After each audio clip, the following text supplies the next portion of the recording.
Pag nakakita ka ng pagkain, siguradong magmamadali ka para makuha ito.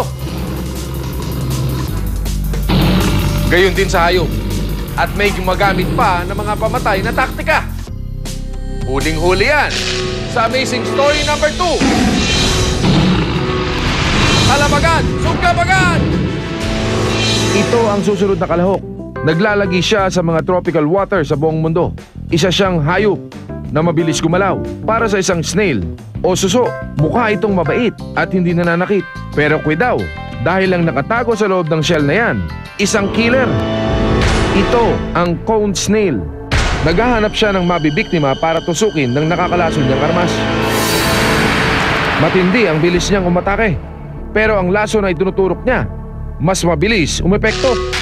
Kung makikita lang natin kung paano kumalat ang lason sa loob ng isda, mapapansin na mabilis nitong pupuntiryahin ang nervous system. Ang laso na ito ang magiging dahilan para hindi makakilos ang mga muscles. Ibig sabihin, paralisado na ang isda. Ang lahat ng ito ay pwedeng mangyari in fraction of a second. Talab agad, kaya dedo ka agad. Pero hindi lang isda ang target ng cone snail.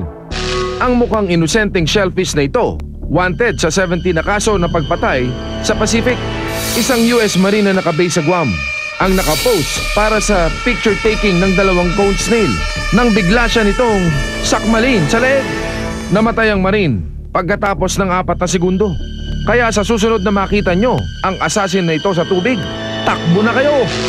Ang mga taong ito papunta sa Foothill College sa California para sa isang kakaibang athletics event. Buburahin ngayon ang isang track record at kinakailangan ng isang pulis para masukat ang sukdulang bilis. Ang mga kalahok handang-handa na. Kargado sila ng sopistikadong footwear. Matindi rin ang pagiging aerodynamic. Alam nyo ba kung sino ang maglalaban sa bilis ngayon? Walang iba kundi mga cheetahs. Magpapaliksaan sila para sa fundraising ng Cheetah Conservation Fund. Hindi matatawaran ang bilis ng cheetah. Sila ang pinakamabilis na hayop na may 4 na paa. 3 beses ang bilis nila kumpara sa pinakamagaling na human sprinter. Sa totoo lang, mas bagay siya sa car racing kesa sa foot race. Kaya niyang tumakbo mula 0 hanggang 70 miles per hour sa 4 na segundo. Ang cheetah ay maihahalin tulad sa isang high-performance racing machine. Kailangan niya maging mabilis dahil sa African savanna, mahilig siya sa madaliang tibog.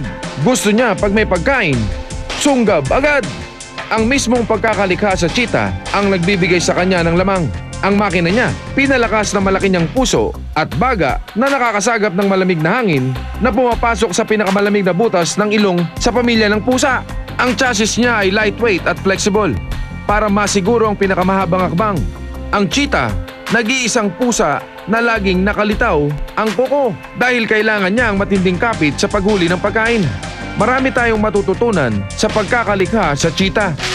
Hindi man tayo binayaang mga tao ng malalaking puso at baga, pwede naman tayong umimbento ng footwear para tulungan tayong tumakbo ng mabilis. Yan ang ginagawa ni Mario Lafortune.